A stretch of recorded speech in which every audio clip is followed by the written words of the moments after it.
was gonna say, oh, yellow box. Uh-oh. Oh, we're back to a green box. Alright. We're back, I think.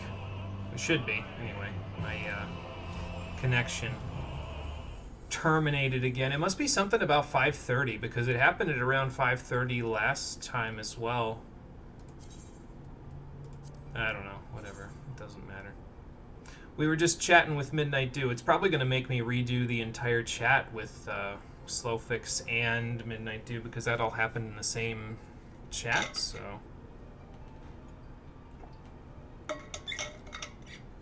We'll see. I know this isn't putting too much strain on my computer, though. Like, I'm well aware of that part. I don't know if I can check what my CPU usage is while I'm on the game. Let me see. Yeah, no, it's not straining OBS at all. I mean, it's using like 1.4% of CPU, 1.5. So it's definitely not that. I don't know, man. Whatever. It doesn't matter. Should I refresh my chat just to make sure that it... yeah, there we go. Okay, well. Okay, so we did this part already. I think I DC'd right as we started chatting with Midnight Dew. So I'm just going to skip through this part and do it exactly the way I just did it.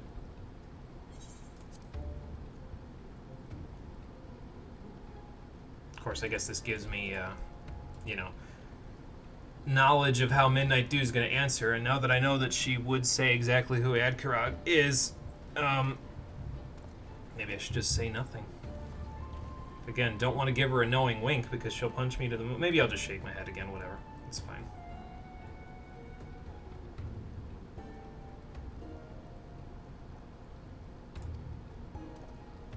I think that was about where we DC'd, was right there. So we'll just do the shake your head thing again. I think I mentioned before, I says, no, I don't want to give her a knowing wink, she'll punch me to the moon. Like I said, I don't know the exact spot where we DC'd, so I'm just going to assume. Again, I don't think she'll know who an Adarka man is, but I don't think anybody heard me say that, actually, so...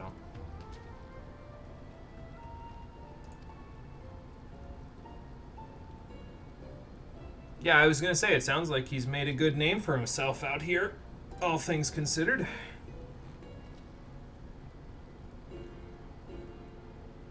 I don't even know what I'd be saying.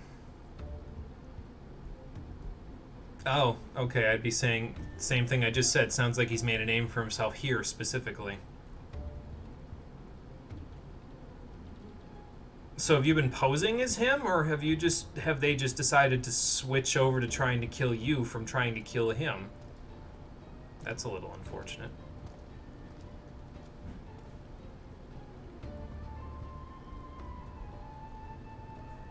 He's gonna ask Chloe. Oh my god.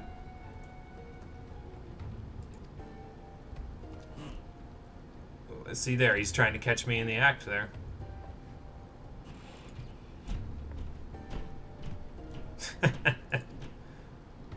Well, why am I getting upset by this? It's just Chloe. We knew she was going to say something like this.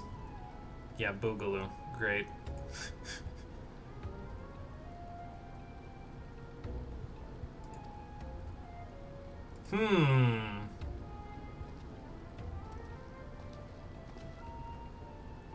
I don't know why there was any doubt. I told you honestly that it was him, so... Sure, why not? Just so that I can mediate between the two of you? Fair enough.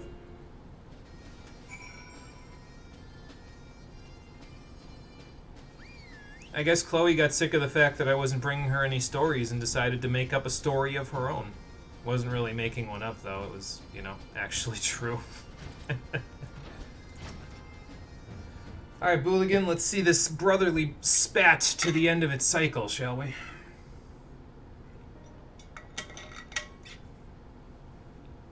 Trying to understand if it's just the lighting or what, but it almost looks like Melody's costume is glow in the dark. It's probably just the lighting in here.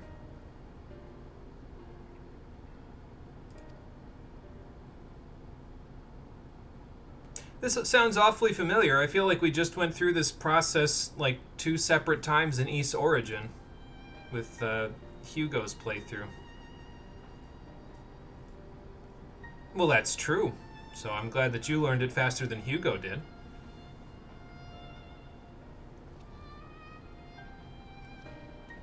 Sure you don't want to just come out here now, or...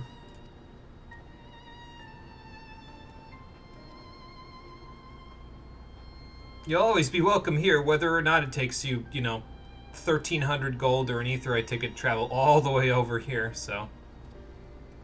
Yeah, who are these people? Where are you? Why are we talking shit about Hugo? Well, we're not talking shit about Hugo, it's just that Booligan there, Adkirog's brother in the hard place in Idleshire, he's going through a very similar character development where he's like, I wasn't able to choose anything because my brother ran away to do his own thing, so I chose to do nothing, and I'm still getting almost assassinated on a daily basis now, so I guess Hugo had it a little easier because he wasn't getting assassinated on a daily basis, but, You guys didn't know he was a successor to the tribe?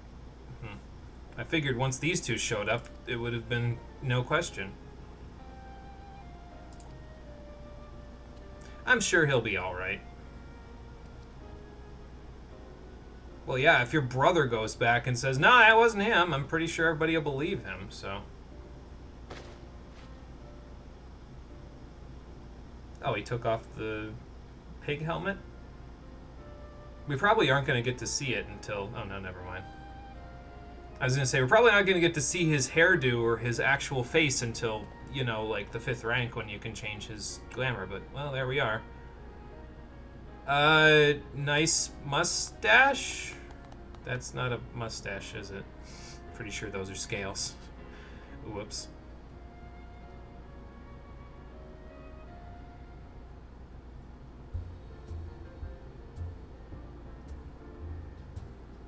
Hugo's entire story is just his character arc. It's why you liked it. Yeah, fair enough. Yeah. I guess it makes sense. Nah, helmet stays on. It's part of his image. The helmet stays on during work hours, Adkirog. Are you sure he's going to be okay with all the assassination attempts that are supposed to be on your life that are now on his life? Oh. Okay, fair enough. It's funny you should mention that. I've kind of already been to the Asm Steppe, but I'll take you up on that offer. It'll be pretty quick travel for where I actually am now, so... Well, fair enough. Better watch with that outfit on without the mask. I keep thinking when you say "but enough" talk, the next words you're going to say are going to be "How about you?" But that's a different game. Close to being profitable? We went all this way and you're only close to being profitable? What do you do to balance the books? Evidently not much. I'll take the normal quality food, thank you.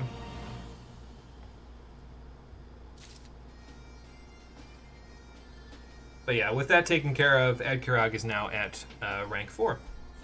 So he was at rank 4 before, but we can actually deliver things to him now, like the hard place decorative furnishings. So I'll work on that, and I'll turn those in off screen along with the other 3 that I've got left after taking care of Kurenai, getting her maxed out. And next week, Tuesday, we will finish out Adkirog and get him to rank 5, and then that'll be it for the custom deliveries. We should be just about in time to finish it all up so that I can max out my levels on both Goldsmith and Culinarian. Although Goldsmith I might max out off-screen, just because I can do the deliveries in Ralger's Reach for those, where you can just buy all the materials you need for some money, and then there they go. So it'll give me something to spend my money on after all, I got so much of it and nothing to do with it now that I've furnished my apartment, so, excuse me, might as well find a use for it. You enjoyed this one a lot? Yeah, this one's not too bad. I think out of all the custom deliveries so far, I think I liked Zloe's the best, but I think it might have just been a first impressions thing, because before that, crafting was very intensive. You had to buy a lot of materials or craft a lot of materials, and then custom deliveries felt like such a breath of fresh air, because it's like, no, we give you all the materials. You just buy them for a small sum of money, and then you can make massive amounts of experience for doing it. It was like, holy shit, why isn't every crafting thing like this? And then Stormblood's crafting quests came along, and they were like this, and then Shadowbringers ones came along, and they jumped off a cliff with them. But we'll talk about that when we unlock the Crystalline Mean. In the meantime, let's go back to the Crystarium.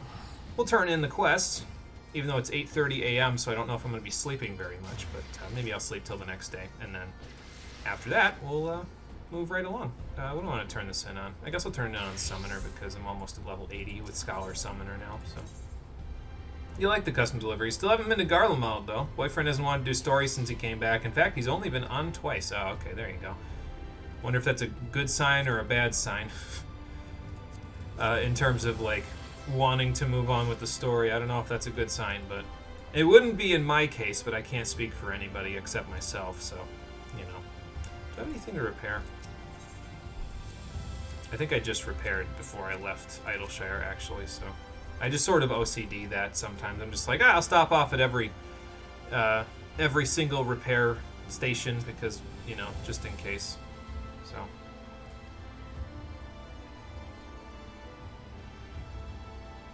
I'm going to attempt to sleep, even if I can't normally sleep, because I'm going to try. Oh, okay, that's what it... Okay. Really gets distracted when distractions are a thing. No, that's fine. That's understandable. It happens to some people, you know.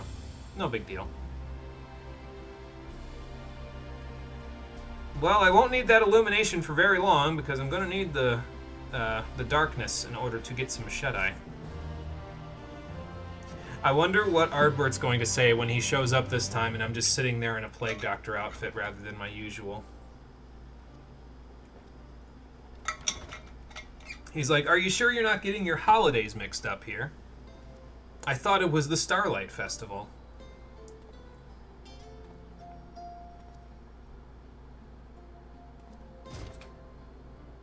There we go. That's more like it. A little bit of darkness to not brighten my day.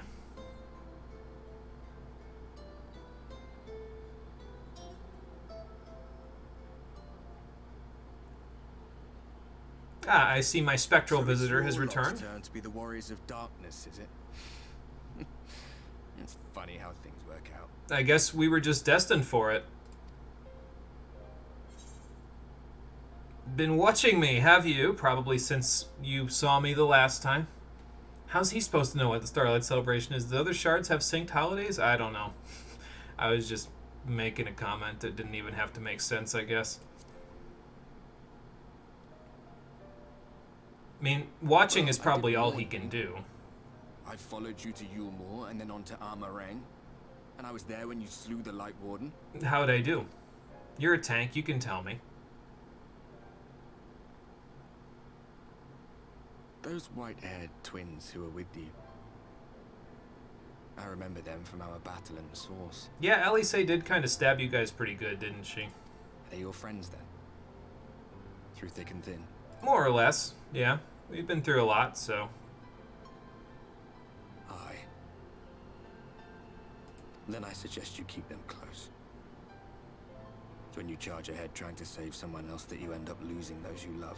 It's funny because usually they're the ones that do that to me. They charge ahead in cutscenes in order to get themselves knocked out or almost killed so that then no distractions are present between me and the main villain and then I can just fight them one-on-one. They need to stop doing that. It's really been troublesome for them. It's not good for their health. Not that you need telling, I'll bet you've lost plenty. But I wonder, what will it cost you this time? It's a fair question. I don't have the answer yet because I cannot see the future. It was that I learned regret wasn't worth the bother. You get numb to it all over the years.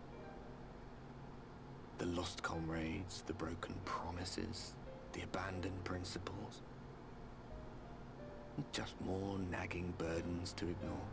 You're really depressed in your ghostly image, aren't you, Ardbert? Because, I mean, I understand the feeling of numbness, but that doesn't mean you stop caring. That seems like an excessive lack of contribution to duty. Meanwhile, someplace else, So this is what the light was hiding. more lights, significantly smaller in the sky. Great. He's here. I must go to him.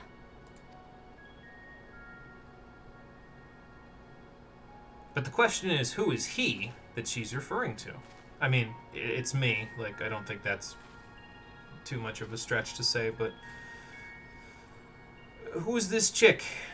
Who is this young lady? Meanwhile, inside an Imperial Magitech facility in the source... Okay, well, we're just zooming around today, apparently. Sorry, I was checking Discord to see if Cole's ready yet or not. You sure this isn't just Castromabania? Because that sure is what this looks like. I mean, I guess all their hallways probably look the same at the end. Istinian is here. Istinian is knocking some people out with the blunt side of his lance. Stay your weapon. We are not your enemy.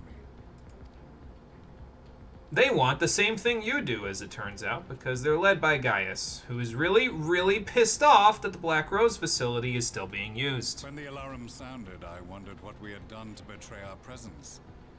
But I see now we are not the only intruders. You're just the most careful ones. Yeah, important, that's what she is. Fucking love this theme and its name. That is true, though, Cole. That is correct. Important, that is what she is, so. Let's see. You can see him in the background of the cutscene before you absorb the light. It's something small that's missed a lot. I forget if we saw him during that or not. I think I was too busy talking about other stuff, so. Fucking love this theme and its name. Yeah, meanwhile, in the Imperial capital, in the source.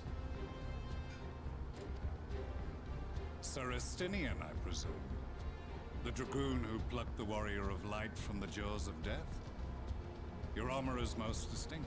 You'd think if you were infiltrating an Imperial facility, you would have put a disguise on or something, but then again, you've never really been one for subtlety, have you, Estinian?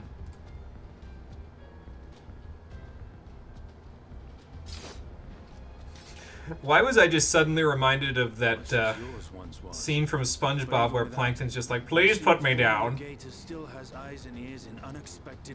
When he's just standing there with his lance ready to murder this chick, and she's just like, please sir, I can't get up. You literally used that as a joke in playing Final Fantasy XII with your boyfriend ages ago. Anytime the cutscenes cut to Arcadia, I was like, meanwhile, thousands of miles away. Van Baelsar, in the flesh. Though I understand you prefer Shadowhunter. He's gotten a little more edgy since he became not the Legatus. You are in contact with the Scions, I take it. Well, of course. I mean, most of the Scions are off in some other place, so Tadaru has to keep in contact with whoever she can now.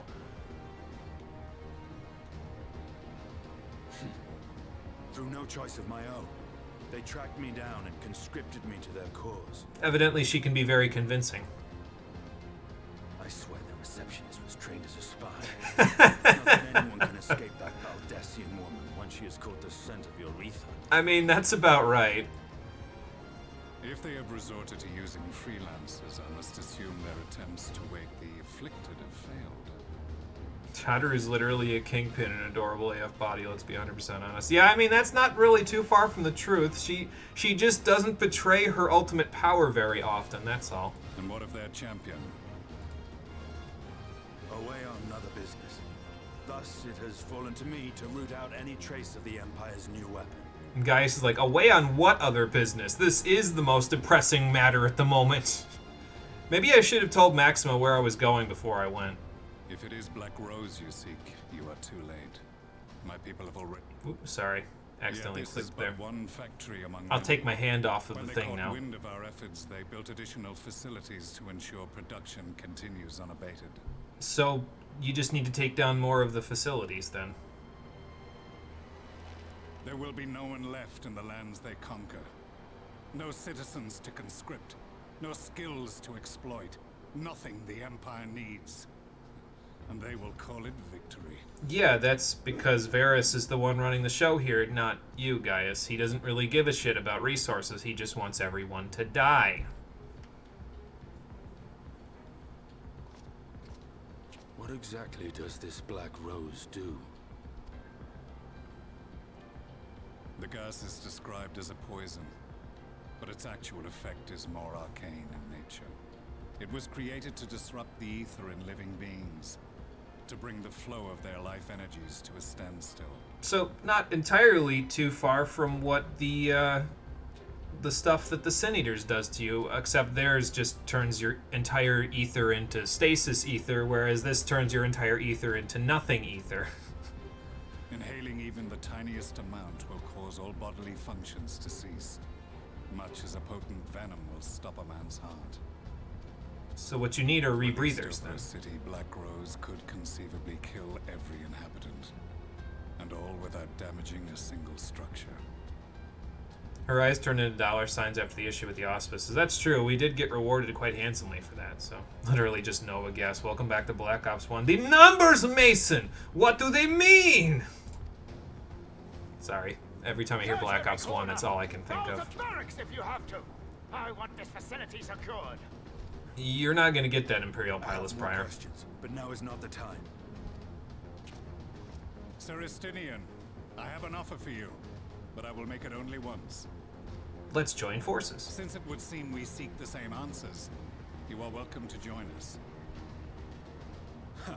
From what I hear, you need all the help you can get. No, that's not too far from the In truth. case you don't know, Varys himself confessed that your empire was a creation of the Ascians. I am aware of what his Radiance said at the parley. I have ears everywhere, remember? Thus I would return to the capital, that I might behold the truth of this corruption with my own eyes. And then kill it! My path leads to Garlemald. Oh, this isn't Garlemald. Okay, fair enough. Well, Estinian, sounds like you can get to be the hero of this story that Square Enix put on the back burner because they wanted to tell a story about faceless, one-note Shin Megami Tensei villains burning down villages. So, there she is. Cole, are you all set with going on to call? Is that why you're in the process of doing this? I mean, you're already... It says in-game for 5 minutes. So, oh, there you are, right there. Alright, so we can start the next quest now if we really want to, but instead of that, I'm going to go over here to the bar, because we have 4 role quests to go complete. Excuse me. Oh, that unlocked one of the Ether Current quests as well. Job, well done. We'll be taking that one in a little bit during one of the other quests, but first let's go over here. Cole, did you mean to teleport all of 10 feet behind you? Pretty sure that was just the cutscene, but I don't know, maybe he did it on purpose. I'm gonna take a seat right here. Okay, hang on, Cole, let me take a drink and then I'll get you in the call. Yeah, the cutscene phase stepped you. That makes sense, yeah. Lucky, whenever you hear Black Ops 1, all you hear is something something RCXD and then an explosion somewhere in the distance. Yeah, I guess that did happen pretty often in the multiplayer. I don't know, I've sort of purged the multiplayer from my memory mostly, so.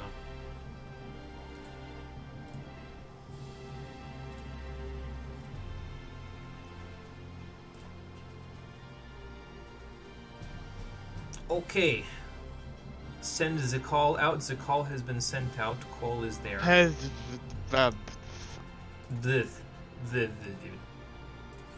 You're just in time for my lecture on things that I didn't get a chance to talk about last time because we were busy getting annihilated in Holminster Switch. Yeah, that. What's my... Before I turn this stuff off... Okay, BGM is 66, so if I need to reset that, there it is. Did you want to talk with me about the stuff I'm going to talk about here? Because I'm going to talk about that before we do the role quest, and then we'll do the role quest, and that What are we talking about here? So, the mechanics of Shadowbringers dungeons. I'm going to talk about why they don't work.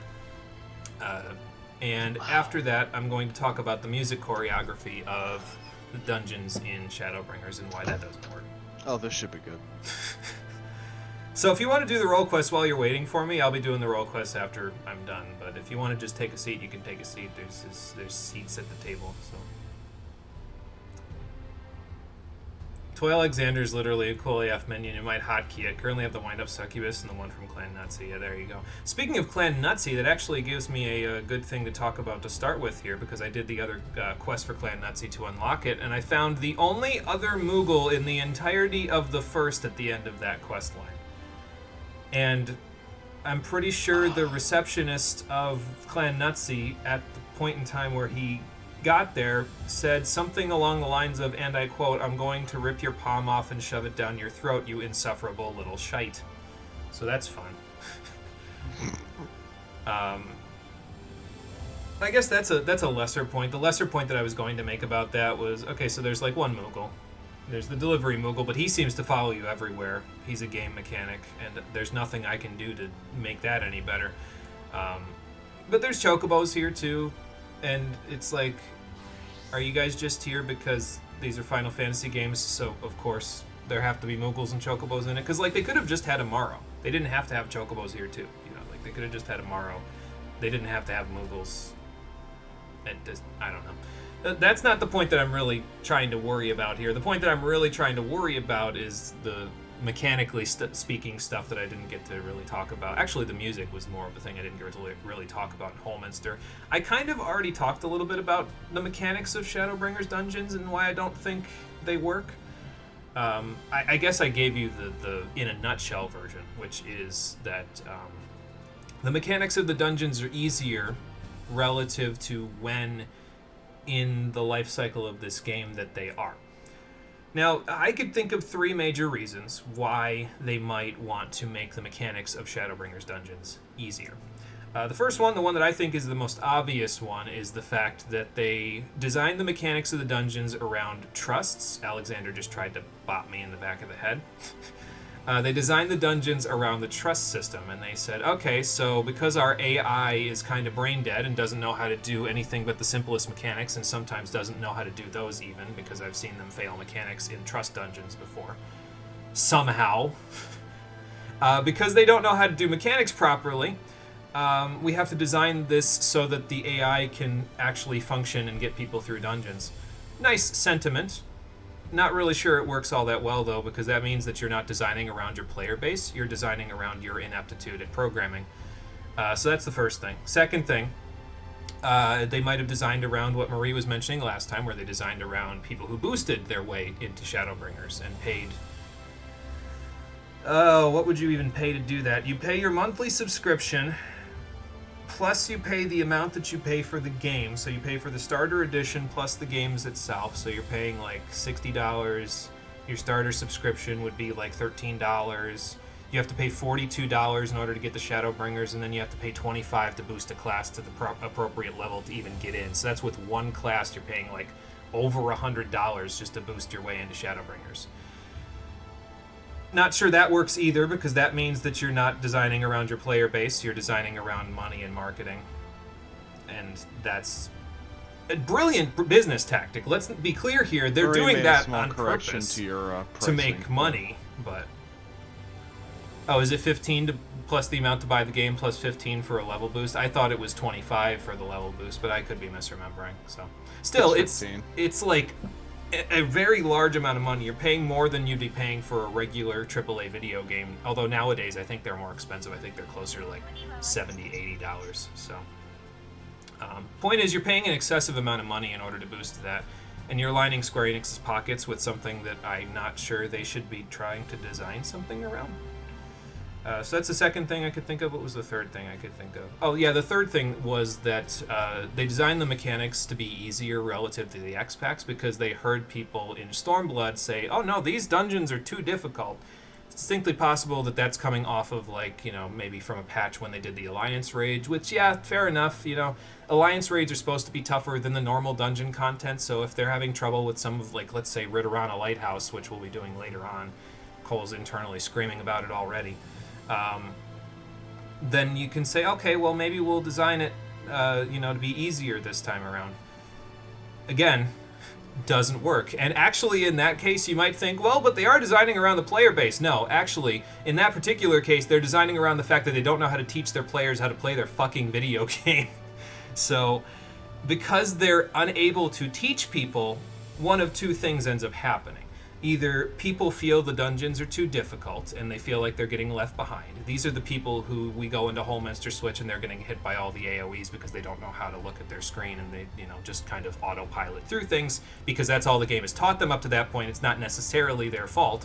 The game hasn't done a good job of teaching them. Or you get people who are basically capable of understanding how the classes work on a fundamental level. They get into the classes. Maybe they play Savage content. Maybe they do extreme content. Maybe they do Mass Carnival. Who knows? The point is they've excelled to a higher level of the content because the normal content just doesn't challenge them anymore. And because they know the classes like the back of their hand, they either maybe fail the occasional mechanic nowadays because most of the mechanics are brain dead, and so they have to activate their brain occasionally, and it's like they're sleepwalking through the dungeon. Or they end up bitching about it, like I am right now, because apparently I'm too far along, and I think that the mechanics of this game aren't complex enough relative to where we are at this point. You need to continue to challenge your players with the mechanics in order for the dungeons to be interesting. And the logical excuse there is, oh, well, you should go play Savage content if you feel like that. First of all, I do play Savage content. I did all 31 of the stages in the Mass Carnival. That's Savage content. It just doesn't require all the overhead. Second of all, I feel like a visual explanation might actually work better with this, so let me see if I can, like, switch to my screen cap.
Hey, Jimmy.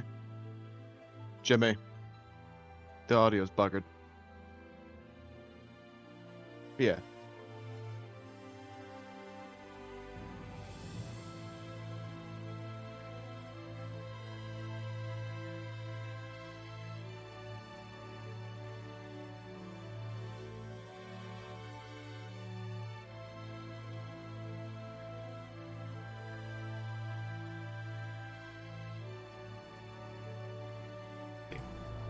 There we go. Now it should be audible. Sorry about that. I didn't really understand my own setup. Let me do the graph again so that we can, do this. I kind of had it all down already, but we'll draw the graph again. Okay, so here's your graph so that you can see how this all works. This is the y-axis, it's difficulty. This is the x-axis. It's time or the x-pax or something to that effect. Savage difficulty is designed like this. It's generally hard to start with and then a linear line moving upward. Normal difficulty in this game is also designed linearly, with it moving generally upward, although with Shadowbringers now, my opinion is that it kind of moved down like this.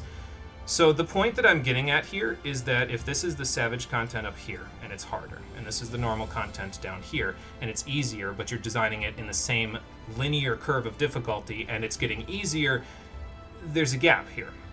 This is the distinction between normal and Savage, and it's getting wider. It's getting harder for players who have only played the normal content to even get into Savage, because why does my phone keep going off? We already had to end stream because I got another DC today, but anyway.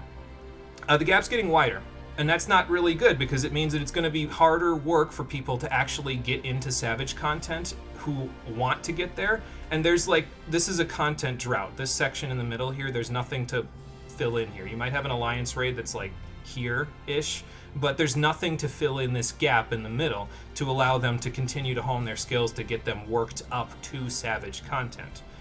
So instead, what you want to do is you want to design the Savage content like this, so it's, you know, generally hard to start with and it keeps going up, but you want to design the normal content kind of like a reverse exponential curve.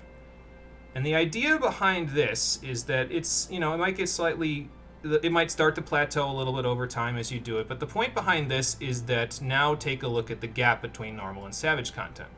Significantly smaller.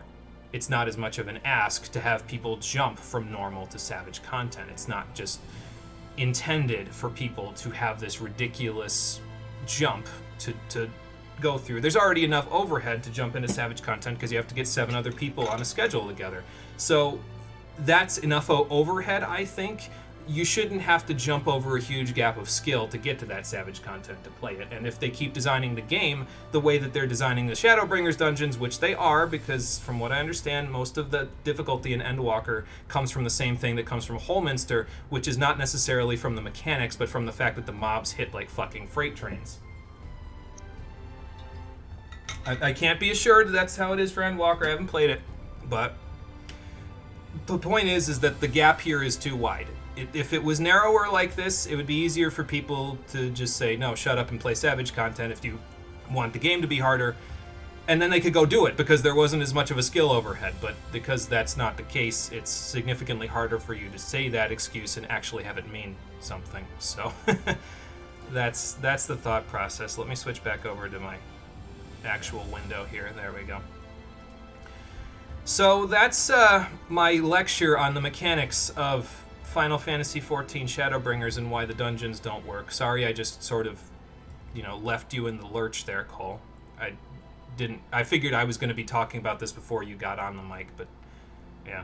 Fair enough. Do you have any thoughts to add to that? I don't know. I don't think you feel the exact same way as I do about it. So. Murray, you caught all of that, right? I think once I got the audio working, I added my microphone to the whatchamacallit, to the Yeah, I'm just making scene, sure. So, yeah, you got it. Okay, good, because it would have been a pain if I hadn't gotten all that on paper. Listen, I agree wholeheartedly that Shadowbringers at times is very linear and very easy, and the easy answer is to just say, well, they should have taken trusts, and they should have worked on them for longer for the sake of, you know, not, like, doing shit. How do I put this? They wanted to roll out Trust with Shadowbringers, and maybe they should have taken it under their wing and had Trust designed to work with the dungeons a little more, but given that AI companions is something they haven't really done outside of, like, instance things before Shadowbringers, coding AI is very difficult when you've barely done it before. Sure. Yeah, sorry, I was just agreeing with you, so go ahead. Keep going. My whole thing is that, like, my problem with, like, the difficulty curve in this game is that, yes, the dungeons are too easy, but it's also just, like, for people who say just get into Savage, it's kind of a weird understatement, because actually getting into Savage is like 1,000 times more difficult than people perceive. Let's go through the process. to get into Savage content at the start of a patch, you need gear. You need to get the crafted gear, you need materia. You might even need to dip into pentamelding, which is hell in and of itself. Yeah. Okay, so you have the gear. So, then you need to have a deep understanding of the class you're bringing in, like tank, your DPS. You need to practice the rotation, which the game doesn't teach you because the class's rotations are always changing, because people are finding new optimizations for every single rotation every passing day and then updating those in the balance. Right. It's difficult to teach your players how to do that when even the players don't fully know how to fully optimally play a class at the beginning of an expansion with the new skills. Actually, people find these rotations very quickly. I was gonna say, I feel like in some ways the developers don't know the optimal way to play their classes. Like, they design the content around the way that they play the classes, but optimization happens after they release the patches, and players come up with ways to just skip through stuff that the developers were like, no, we had no intention of you skipping through any of this stuff. We wanted you to do all the mechanics, and then people are like, well, you should have designed the classes differently, or you should have designed the fights differently. Okay, like, but actually, Anyway, Marie's keep talking going. also well.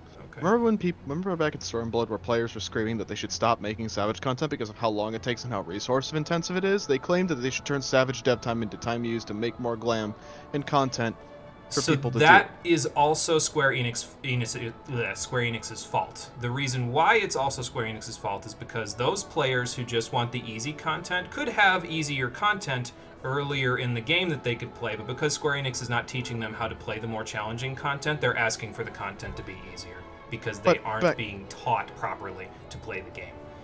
I guess back to what I was saying for Savage. So, you've got your gear, you understand your rotation, you've gone into the balance, you've asked questions, you've practiced endlessly.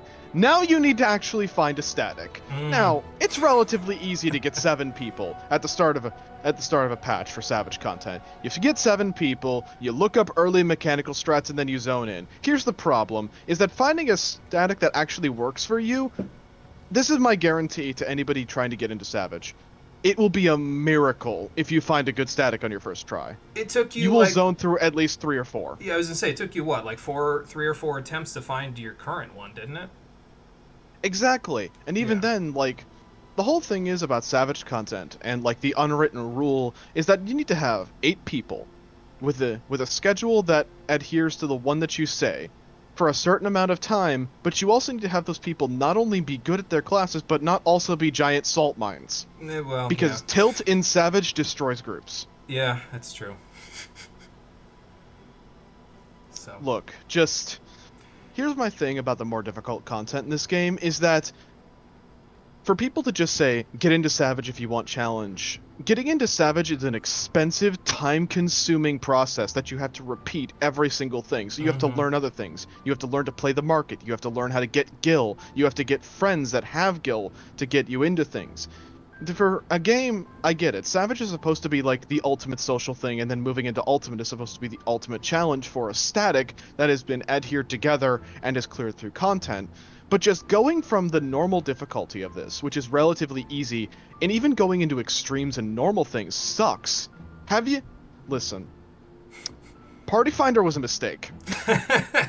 Well, the reason why Party Finder's in the game is because originally they didn't have the Duty Finder. That was how you found parties in order to get into all the dungeons. Was you went into Party Finder, you said looking for group, and then you partnered up with people. So that's a remnant of like 2.0 days. It might even be a remnant from 1.0 days, honestly.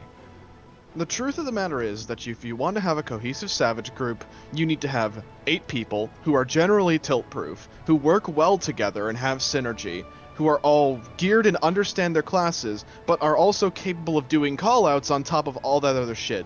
So much crap needs to line up for a decent Savage group to come together, and almost none of the time, none of that shit will line up. You will get a group that will have all of that, but will disband after the Savage tier because they were not as tilt-proof as you thought. And that's why if I was ever to join a Savage group, which I will not now because I'm probably not going to play this game again after this X-Pack unless Cole really, really begs me. If I was going to have joined a Savage group, I would have wanted to look for one that was meme core, where they were literally just trying to kill each other all the time, because it would have been more fun for me than actually progging the content. Remember when Gordius Savage was released, Cole? I was not fully into the game when Gordius Savage came out. But that's true, though. And sorry that we were ignoring you there, Marie. I just wanted to make sure Cole and I both got our thoughts out on the page before we really started reading chat. But lots of groups did, in fact, form and die without clearing Faust. Because that was... Gordius Savage was a little bit difficult from the regular content of the game, from what I understand. We weren't in the game at the time, but that's for what I heard. So... I think the one thing that I can sufficiently say is that Final Fantasy XIV, despite everything that I am saying, is probably one of the best MMOs out there. And I have experience with other ones, so I can actually say that with decent, like, actual things behind me. Yeah. 14's problem is not story. It is not optimization. 14's issue is that the actual method to get from one difficulty level to the next is way too much fucking work. It's true. They lock these things behind grind. Like, they lock gear behind grind. They lock Savage behind grind. And the problem is that that's what becomes the bulk of the playtime. You finish the story, you have a great time, and then you want to go into the Savage tier in the new raids. And then you end up spending most of your playtime just grinding to get shit. And considering how this other rest of the game is optimized, it's hard for me to justify if that's actually something if they want or not, because given that they seem to be on like a merciless quest recently to optimize all of these DPSs so that they're easier to play and easier to get into, it just fascinates me just how difficult things really are in comparison to the normal content. It's like, you go from a molehill to Mount Everest. And see, the thing about that, too, is that it's not even just the matter that they're eliminating agency in the classes and making the classes easier to play. They're also now, because of the fact that they've retooled A Realm Reborn and it received such positive reception for it, they're also going back and making the older content align with the trusts. Again, it's an ease of use thing because they want people to get through the game without having to worry about, having to group up with people, but they're making the dungeons easier now. And that's going to eventually fade into Stormblood as well. It's happened all the way through Heavensward at this point. They've done A Realm Reborn and Heavensward for this. Almost all of Heavensward, not all of it came yet, out. so. I had apparently gotten good, and people were sending me /tells begging me to join the static they were forming. God, I wish that happened to me. Yeah, they don't really do that anymore. Most statics have been in the game since probably about that point in time, Marie, and they really don't... The ones that are sticking together have been there since then, so they've basically seen, like, entire wars together. They will literally die for each other, so... Listen, I think my one thing about Savage content that I can sufficiently say, as somebody who has cleared 2 tiers, one of which was a 12 tier, which means that it was hard as balls, I have cleared 2 tiers. I have been in 5 statics. 8 fights. Technically 10, if you want to count second forms. Yeah. I have cleared through 10 Savage fights. Cleared in Prague from beginning to end. I could tell you the mechanics of E9S backwards and forwards. I know how to tank those things blindfolded. I have been through 5 statics, and I have spent well over, like, millions of gil actually getting into this game. Just... It's a lot. What I'm trying to say is that the reason why people don't get into Savage content, the reason why people boost, the reason why people do this, it isn't just laziness, it's also a manner of... When they hear about this game and they want to play Shadowbringers, and people tell them, oh, A Realm Reborn was garbage, Stormblood was bad, Heavensward the only reason you should play through the game, that's 2 out of 3. So of course they're going to skip over. Of course they're going to jump straight into And in this Shadowbringers case, they would because it's skip all the critically way to acclaimed. Endwalker. So, now... Which is funny, because there hasn't really been as much of a problem with boosters at Endwalker for some godforsaken reason. Probably because it costs like $50 now to boost all the way to Endwalker. My point being is that the actual mountain that you have to scale to get into actual full-blown endgame content is so high, so ridiculous, so stupid, that it's not worth it in the end. Like, sure, you meet 7 other people and you make friends and you're static and you end up getting tight with them if you find the right one, but just finding the right one is a fucking nightmare. Yeah. And not to mention, I've been in Savage. You know what that shit is? Stressful! It's true. It's true. It can be pretty stressful. Those fights are tuned up to be pretty damn difficult, so... Listen. When I was going through the first tier of this of Endwalker's raids, P1 through 4, I looked and felt like shit every day of the week. You can ask my brother. I never looked okay. Ever. He was doing a lot to try to get into all of that, and it was taking its toll. That's for sure. It's like a full-time job, practically, and you It's don't literally a full-time job. Okay, it's a full-time job, and you literally have to pay in order to do it. What kind of counterintuitive bullshit? Like, you're supposed to go in because you enjoy the difficulty, but, like, I enjoy difficulty. I enjoy raiding with people and friends, but the problem is just the actual stress of raiding is just something you need to get used to, and I don't think that's very healthy at all for the game as a whole. Like, not even remotely. No. And the worst part is, I know it gets worse than this! Listen, I think I can describe why 14 is the best MMO out there by saying one thing. At least in 14, you are guaranteed to get the best gear in the game and be able to get best in slot within a certain amount of time if you just clear the fights. That's true. World of Warcraft, I have a it's friend in RNG. WoW Classic. Yep. It's RNG in other MMOs that I will never, remember ever play. Vividly somebody describing to me that they spent years trying to get a single piece of gear in World of Warcraft.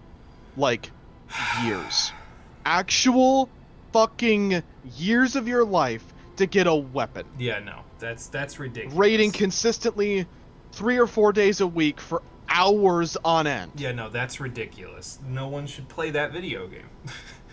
That's not a video game. Also, I'm pretty sure that could be used as a torture device in Guantanamo Bay. Also, Murray, you vaguely mentioned Elsword a little bit ago. Jesus Christ, don't even get me started on that shit.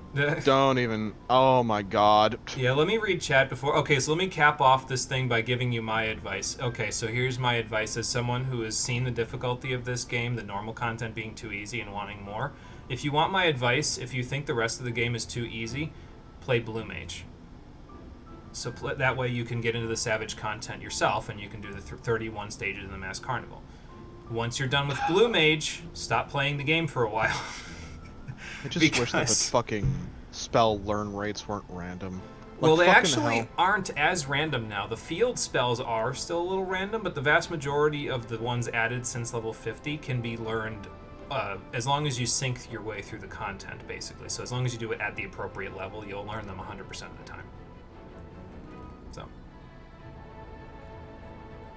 yeah, so if you want my advice, if you're playing this game and you think it's too easy and you want harder difficulty, so play the Blue Mage stuff. If that hasn't scratched the itch for you, then quit the game for a little while. Don't give Square Enix more money if you're not going to enjoy playing the game, and then come back later and play more Blue Mage content. Or come back later and shake off the rust and only pay for a month, so that way you can get your fill of it and then leave. Because that's all I've been doing for like the past 2 years, is shaking off rust, getting my fill of it, and then leaving for 3-4 months at a time.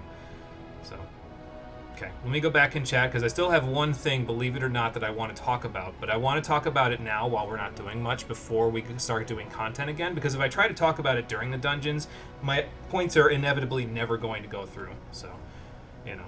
Because I'm going to be screaming the whole time. Yeah, well, it's not even just that. It's that I'm trying to do mechanics, and I'm, that would be the situation where I would get hit by mechanics, because I'd be multitasking and I wouldn't be paying attention, and then I get hit by something that's like baby's first AoE. So and then you cry. And then I cry, yeah. Seen Trust die from failing mechanics. They are trying, yes, but I'm not sure if... And it's a thing of time, too, because here's the problem, too, is that if you go back in the history of this, they didn't start working on teaching their players from the jump how to play this video game. They had to do that because now you get to this point in the content, and I can say, oh, well, they've refused to teach players over all these years. They don't have the time to teach anybody anymore. They have X number of months to develop the game, and that's all they have enough time to do, or else they won't get it out the door when Square Enix's deadlines hit, and their higher-ups are basically saying, man, the shareholders are looking at you pretty poorly right now. So... yeah, they basically screwed themselves by not teaching their players from the jump, and now they have to rely on the players teaching the players, and there's just too large of a gap there to expect people who are already paying you to play this game to be able to teach everyone else how to do stuff. Did I miss anything else on the way? No, not really. Let's see. Mass Carnival is Savage content. You'll fucking fight anyone who disagrees. You put a Doom on you that requires to heal it off, and then you also make it so you can't heal? How do you cleanse the Doom? You have 10 seconds to figure it out, and even if you do, you're screwed if you don't perform the solution before the debuff hits you. Yeah. Yes, that's... I forget which one that's in. I think that was stage 24, I want to say. I don't think that was not the behemoth fight. The behemoth fight was Ecliptic Meteor, and you had to learn how to deal with that 3 times, unless you did final Sting Cheese, but you can only do that once every 10 minutes, so. All of the novice was a mistake. I mean, they tried, but they didn't know at that point how they could bring their players back and teach them, so. Yeah. Okay, I think we got through pretty much all the chat there. I think we pretty much read everything else that Marie said all the way there. Other than, don't worry, I refuse to call myself an Omnicrafter or Omnigatherer until you make high-quality gear and pentameld, all of it. I wish you good luck. Those rates are rough. So. Oh, yeah, and since I'm going to be talking about music and music choreography in a second, we've actually made it all the way to nighttime and Eorzea time, so the music that you're hearing in the background is the new music for this, for the Crystarium. And it features Amanda Aiken, who is the person who is basically stepping up for what Susan Calloway left behind when she left the project, although I don't know if she left or if they just didn't call her back. She's a good singer, Amanda Aiken. I got nothing wrong with her in particular. I like Susan Calloway, but I'm kind of biased there because I've seen her live in concert, so, like, yeah. But this is a good song. I enjoy it.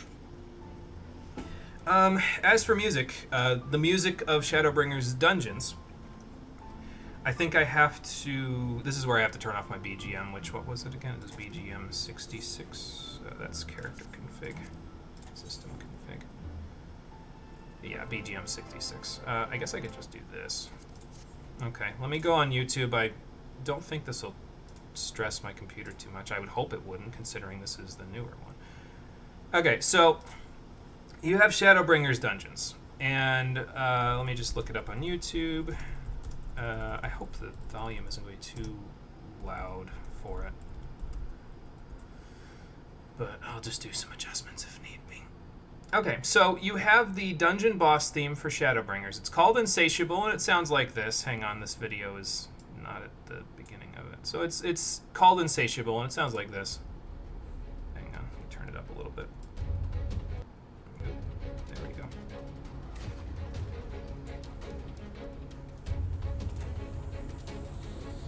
Yeah, I hope this file doesn't get copyright striked. Yeah, I hope so as well. Oh, good. That's what it is, because my computer's having trouble running this stuff. So the point that I'm trying to make with this... Let me see if I can get it to run if I minimize. Yeah, I can do it if I minimize it. Okay, there we go. So, you have Insatiable. And it's a good boss thing, right? There's this certain level of tension to it that I think is fairly palpable, which is a little bit different from Triumph, from Stormblood. Because Triumph and Stormblood was sort of like the whole dungeon is like a battle, basically, and the Triumph was meant to represent that the boss at the end of the dungeon was the last major obstacle before you achieve victory. Whereas this one feels a little bit more... You feel the tension of the area that you're in. You feel the tension of the first, because this battle feels a lot more life and death because of the fact that they've got the deep booming bass in there, and it's got the directed percussion line and all that stuff. I'm not a musician, so I'm kind of explaining things that are outside of my wheelhouse, but there you go. So you have Insatiable, and that's what it sounds like, and it sounds pretty good. And initially, on just first viewing, controlled viewing, it was probably up there as one of my favorite boss themes in the entire game. I don't know if it would really have gone above Avenge Twofold or Triumph or any of that stuff for me, but it was pretty high up there.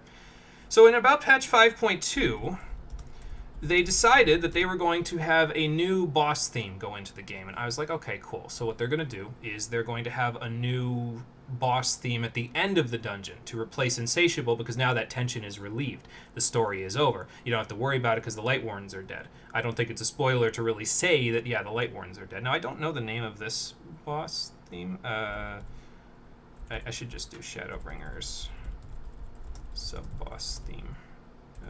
2 S's. There we go. But in patch 5.2, they added a new boss theme to all of the sub-bosses in the dungeons exclusively. Instead of adding it like I thought they were going to, where they added it, okay, this is just for the final bosses of the dungeons, because now the tension's relieved, the story is over, so now everything after this is kind of like a victory lap for you. And it sounds a little like this. Hold on, let me switch it back so it can play.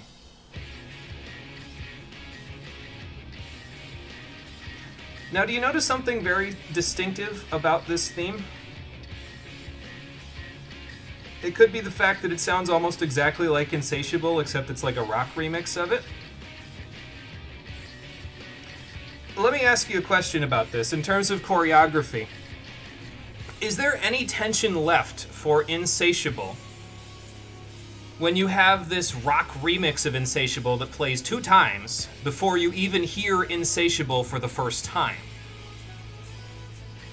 It deflates all of the tension that Insatiable originally had in the dungeons. Now, back in 5.0 and 5.1, before they made this painful music choreography decision, they had their normal, generic sub-boss themes for the dungeons, which were Perseverance and To the Fore. And those, I thought, okay, a lot of people were like, no, those are boring because they've used them too many times. And it's like, okay, but they've used them too many times because they serve a purpose. They've been there since, okay, so To the Fore has been there since like patch 2.5, Perseverance has been there even longer, but they serve a purpose as a sub-boss theme. Perseverance has this sort of like, it's a horror movie villain sound to it, which would make a lot of sense as the theme for the Light Wardens, which is why they used it for stuff like, I believe they used it for Tesleen, and they used it for the Karibu knockoff, and they used it for other situations where you fight Light Wardens in dungeons after this, lesser ones, as sub-bosses. And then they used To the Fore for everything else. The reason why they worked is it was sort of like shorthand, basically. They could use them in specific situations that they knew well, and it worked just fine as a boss theme, but apparently people complained about it. They said, no, those have been there for too long, they're boring, you need to add something new. And they actually took that advice. I thought the developers are the ones that went to school for this shit, not the people who are playing this fucking video game. And they made a dungeon theme that choreographically, from a music standpoint, deflates all the tension of your boss theme. Your boss theme now serves no purpose because they've heard a victory version, a rock version of your boss theme that had all this tension in it before they've even heard the boss theme. And yet, despite that, despite how painful it is for me to say that, that is still not the worst music-based decision they made in this X-Pack. And no, Cole, it has nothing to do with the raids that were added to this one. You'll hear about that much, much later. So, spoiler alert from very far down the line. Yeah, it'll probably be like an end credits type of a thing that we talk about. Like an end of end credits, like when we finally stop playing this game. So, you kind of tune out to the dungeon themes in Shadowbringers. You're genuinely surprised when you did the 5.2 dungeon, and you probably heard that, and all of a sudden it's like, okay, Insatiable, but times 2. Now, okay, so if they had added that as the sub-boss theme for every dungeon going forward after Shadowbringers was over, I think I'd be more okay with it. Excuse me, because at that point you don't need the tension in Insatiable anymore. All the tension is locked into it for this specific point in time. These 5 or 6 dungeons that last across the story of 5.0. That's where you need the tension because that's when the story is most prominent for it. But then they added that sub-boss theme, the rock version, to every dungeon from 5.0 to 5.5. And again, it just defeats the purpose of Insatiable, and it's really disappointing because I enjoyed the track, but now it feels like it doesn't serve a purpose, or at the very least, it doesn't serve the purpose that they used it for. So, yeah, I don't know. It just... okay, so all of the talking that we just did for the past, hour, I needed to get this off of my chest because I would never have gotten it off of my chest if we continued doing stuff and we went into the dungeons and I tried to talk about this. I'd be sputtering on my points from now until the last dungeon of 5.0. So I wanted to get it all out there while we weren't doing much today, and that's why we were talking for 45 minutes like this was some kind of college lecture. Now for your homework tonight. No. Cole, anything to add music-wise before we actually start doing the role quest before the end of the day? I like the music in Shadowbringers. Yeah. No, that's fair. That's fair. I think that regardless of any points that may be made against it or questionable decisions, I think Soken did a good job. Especially given some of the things that I will explain later for context for some of the bosses that we will be tackling later on, because honestly, after learning said things, I have an immense amount of concern for Soken's well-being, but also an immense amount of respect for him for being that committed to this job and wanting to create a product that is incredible, and honestly, even despite everything, all the way up to the final raids of Shadowbringers in Savage content, I can sufficiently say this. Because, well, I don't think I need to say anything, and spoiler alert, all the remix tracks for the raids in Shadowbringers, all the way from fucking the first to the 12th and the second phase of the 12th I like. Honestly. Okay. That's fine. Like, even phase 2 of the 12th, I love it. I adore it. It is probably one of my favorite final tracks for any Savage content ever. Yeah, and I was going to say, Despite and anything. you got to hear the one from the Savage content version where they have the separate phase and they have the new music theme for it. So Exactly. yeah. Honestly, E12S's phase 2 and that rendition of that specific song, incredible. Perfect. Okay. Like, my brother has issues with the track, but I disagree honestly, with I about think given the 75% context, of the things he just said, but anyway. listen, the rendition of that specific track, it works so well for the context of the fight, and it feels so perfect for the pace of the fight. It's not even just like a normal thing. The track just hits.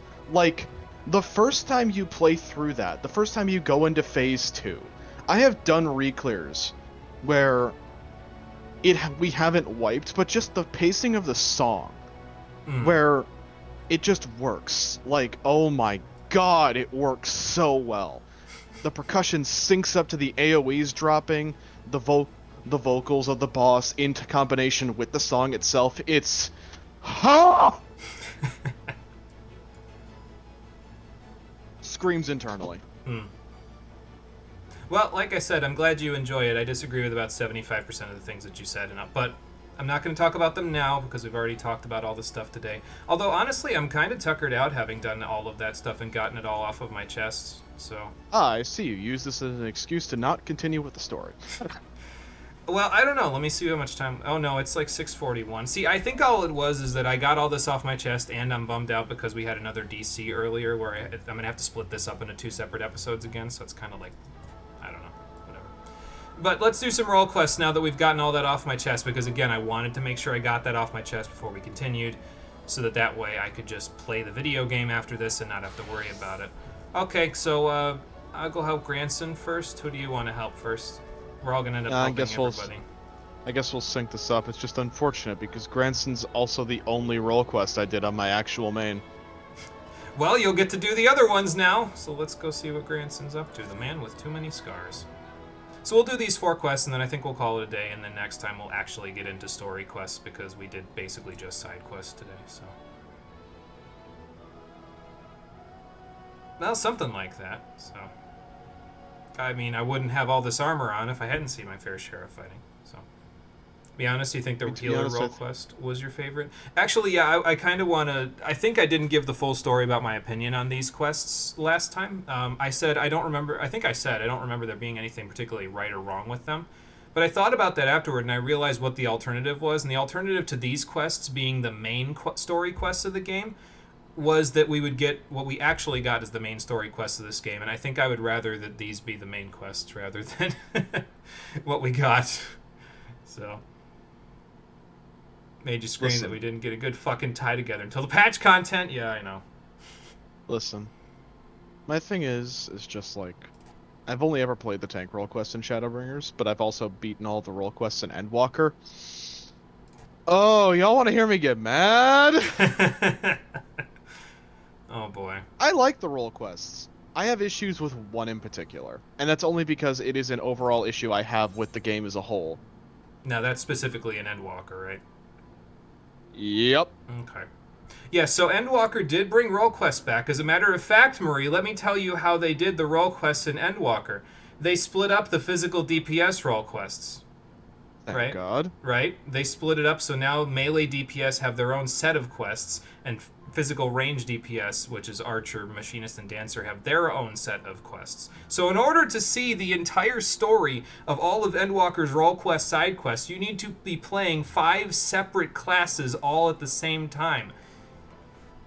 Let's just add that to the bucket list of why I'm not playing Endwalker. Let me hear the details, Granson.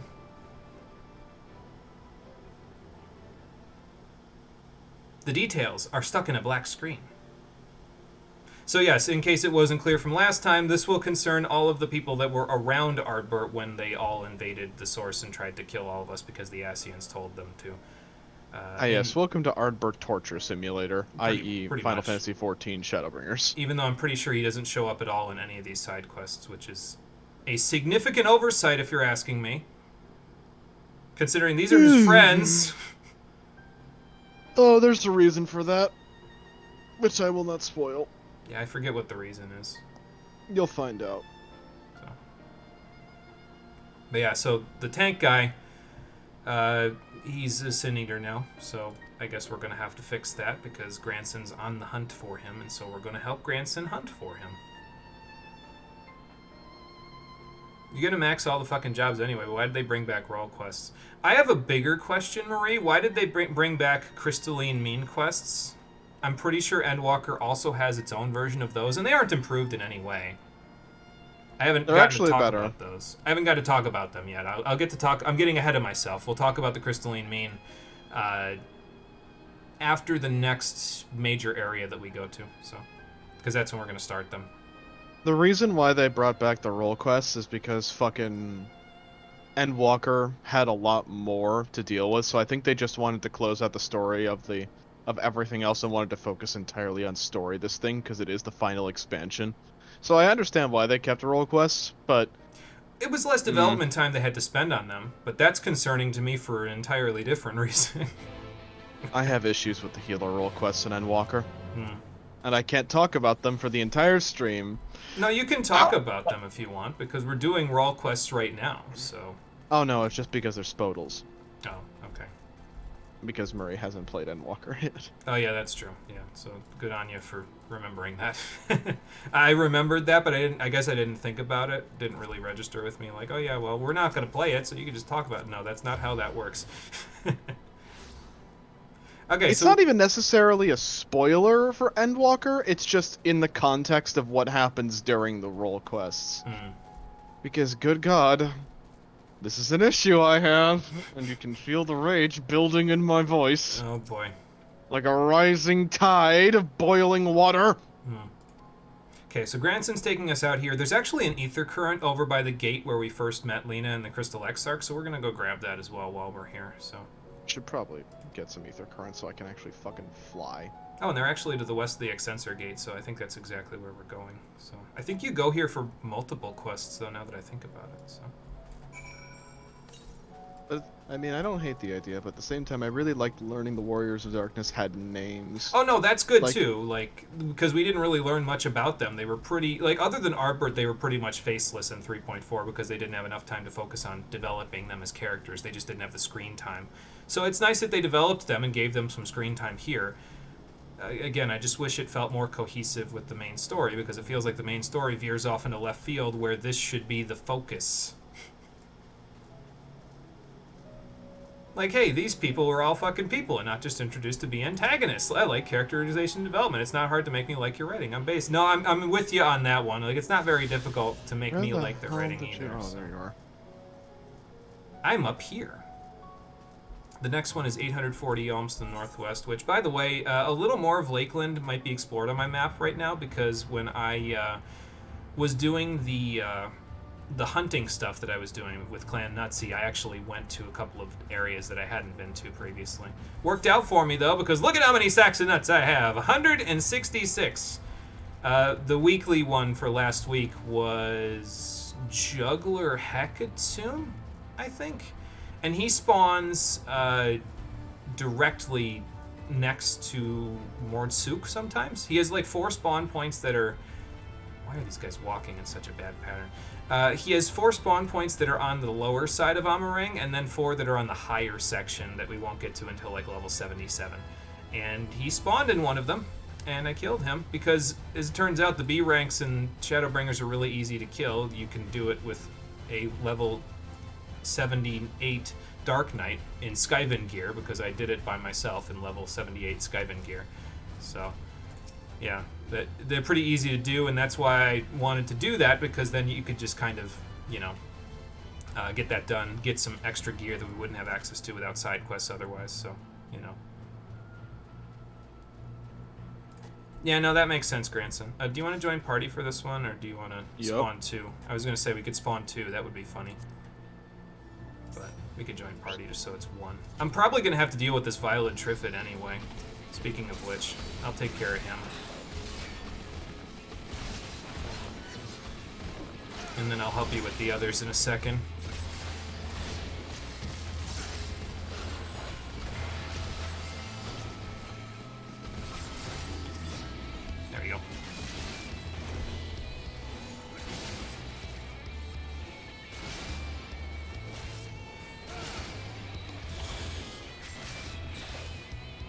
Oh yeah, I got a second thing of plunge now. That was my level 78 skill.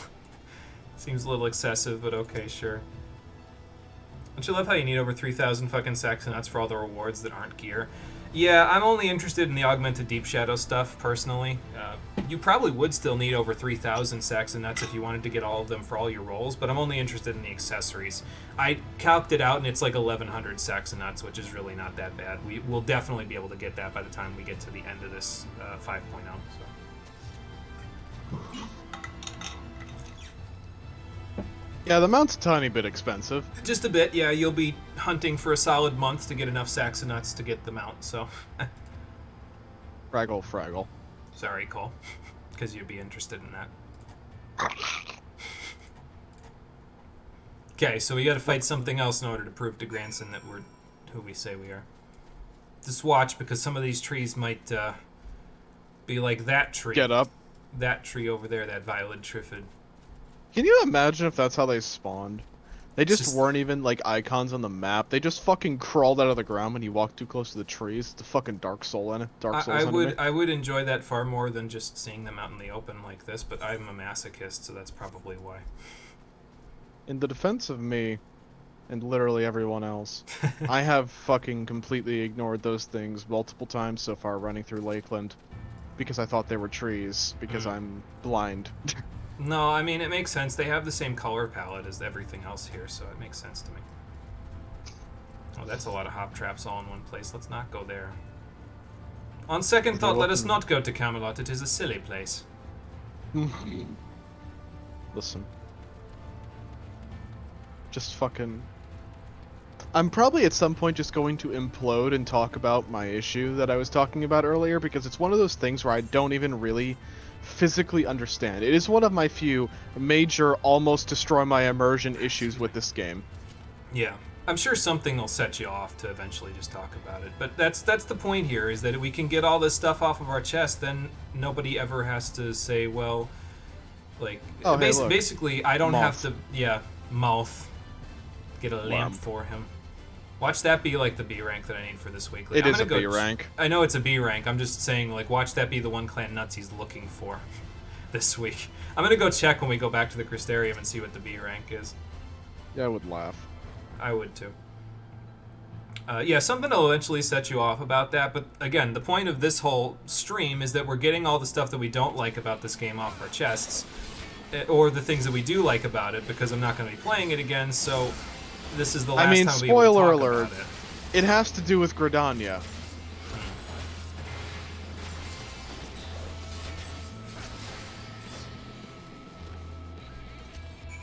See if Marie can guess what I'm mad about involving Gridania. Oh boy. See, Granson?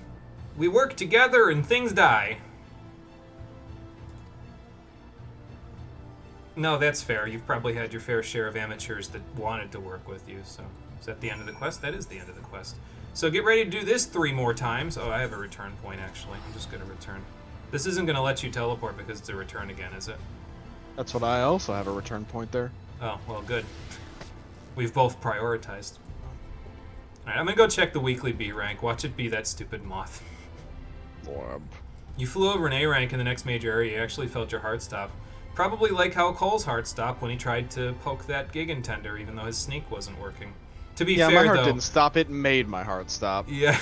To be fair, though, that was partially my fault because I forgot that sneak was only 4 levels over, so I sort of goaded him into it. Listen. It is not. It is something that I will not be able to access until level 79 this week, so I guess I'm not getting my extra infusion of sacks and nuts this week. That's okay.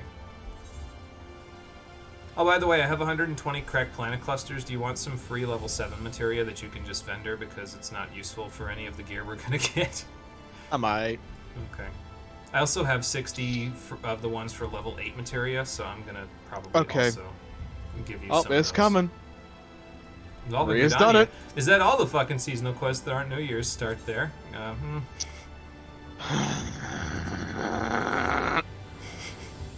Was that enough to set you off? Alright, Okay, here he goes. listen. You can talk about it. I'll do the role quest in the background while you talk about it. How about that? I'm gonna be doing them with you. Oh, so I okay. can attempt to multicast. That's It's fine. actually not that, Marie, but... okay. Look.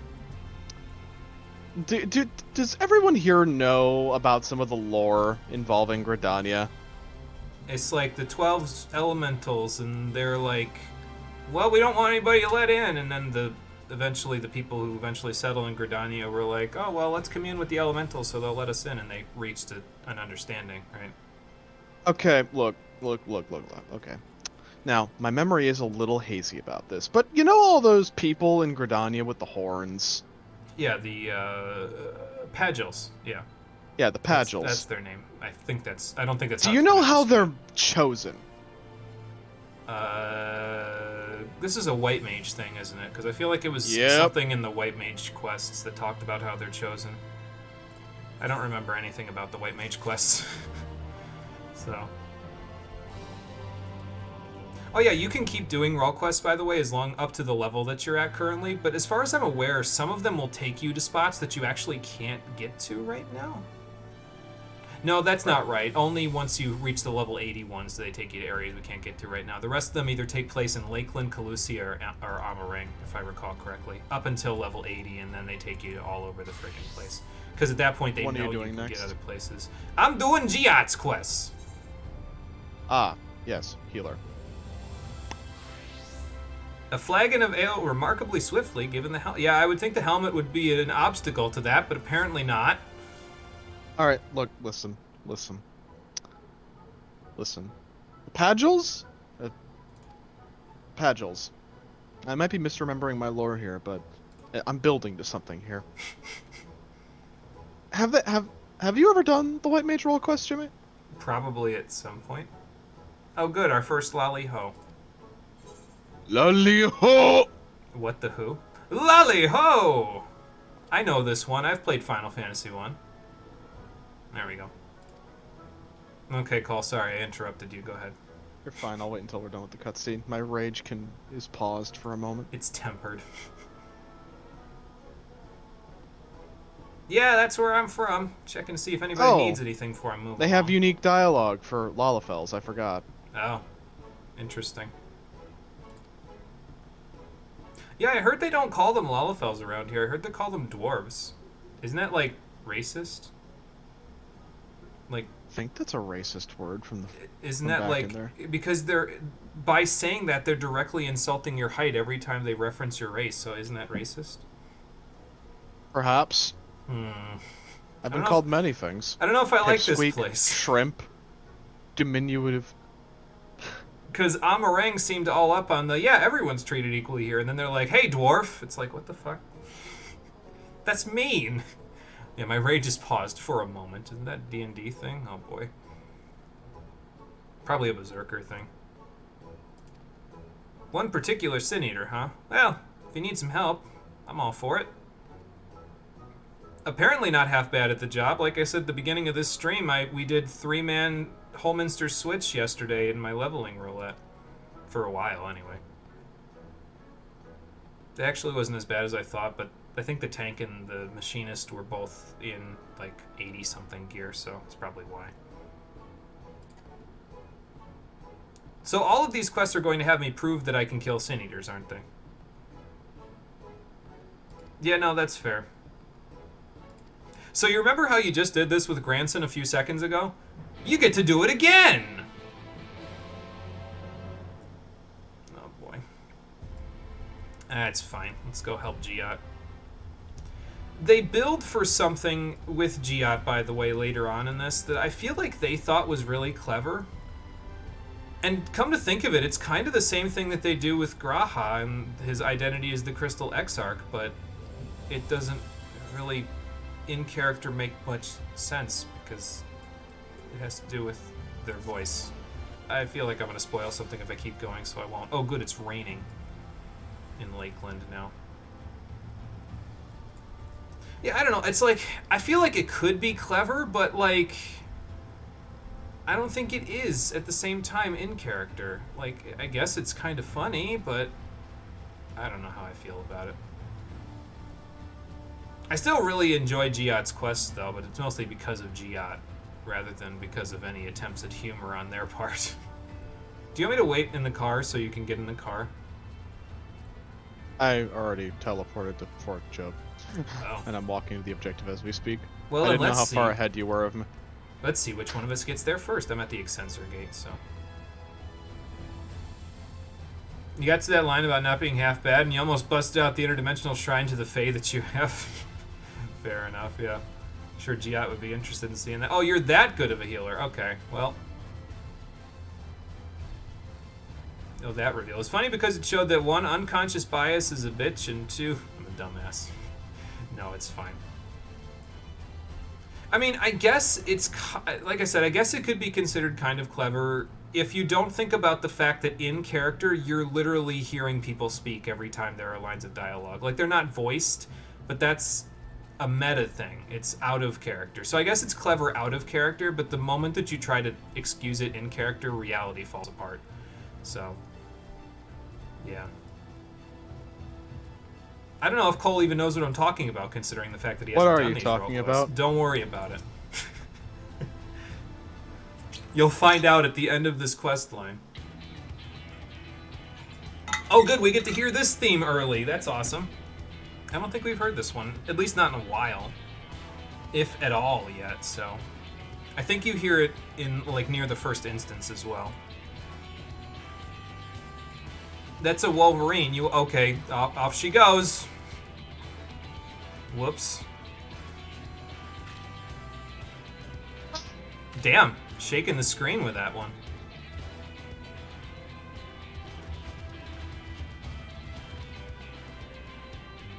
So what was the cutout scream there, Cole? 2 hop traps chasing me as we speak. Oh, yeah, that would be worth a couple of. Okay, Giat, did you use your defensive cooldowns? Because I'm not sure you used your defensive. That's a level 71 Wolverine. What are you doing? Though Giat lies prone, the creature appears indisposed to cease its rampage. It seems that it will have to be dealt with. Leave it to the healer to take care of this shit. Are you having fun yet? Am I? You know who's not all right? Is Giat. You can go through the cutscene. It's fine. I'll wait for you before I take on the Wolverine. I'll let him think up his origin story first. Why do I have more HP than you?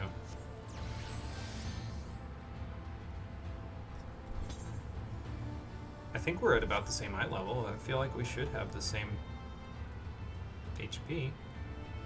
Huh. Oh, I applied a galvanize on myself, but it's probably... Oh, never mind. It's not going to run out. Here you go. I'm ready. All right, in we go. Do one of these and this. I don't even know why I'm going so hard at this. It's going to die in like 2 swipes.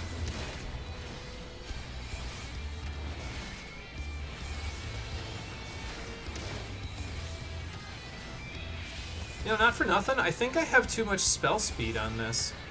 What's my spell speed? 1,037! I do have too much spell speed on this. It's going to be weird to get used to when I go to the gear that I'm going to have at the end of this game, where I'm going to have like 700 something. I was like, you know, I'm casting really fast. I wonder why. He managed to break one of your femurs? Well, I guess it's a little smaller than... Nope, that's racist. Never mind, I can't say that. I'm glad the healing helped, though.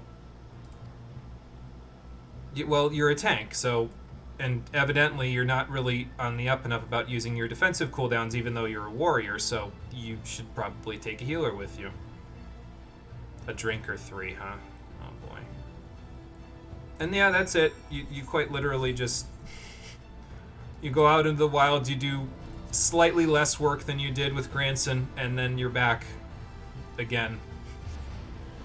So, yeah, these shouldn't take too long for us to finish. I'm gonna go to the pendants. I can kind of just go back from there.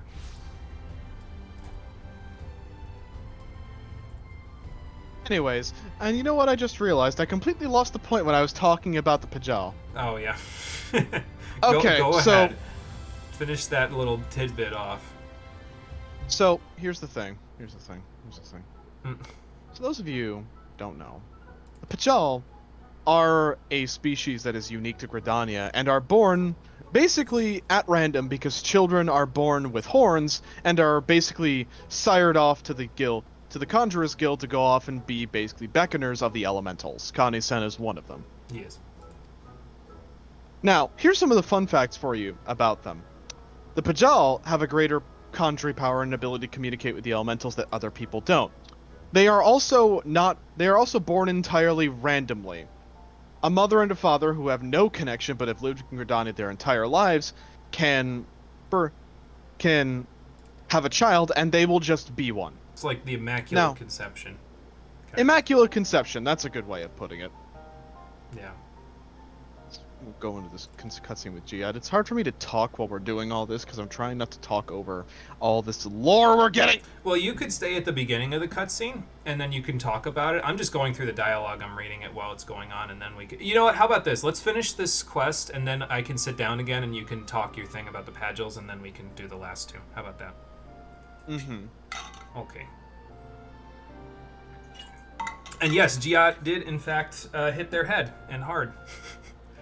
But you know what? I can't disagree with the way that they described how her fellowship was forged, so...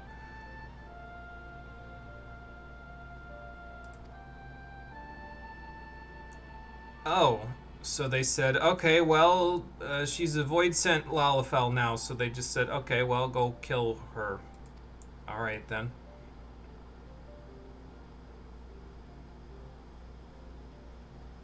Oh, because you're the strongest warrior in the bunch. It wasn't just like a random thing. Okay. Well, that's because Sophrosine was made from Lamet, and Lamet was the group White Mage of the Warriors of Darkness, Warriors of Light, whatever they're called here. Yeah. Oh, yeah, that could be a bit of a problem, too, if it's resurrecting other Sin Eaters. I could see that being an issue. Sure. I'm sure I can help with this, probably. That second line of dialogue there, oh, Lamet doesn't deserve your scorn, you know. It's like, well, how's Giat supposed to know who Lamet was in real life? If you say that, how wouldn't Giat be like, well, how do you know? You know, so I feel like I just say this. I said Lamet doesn't deserve this scorn because I have issues with dwarves in this expansion, but that's aside from the point.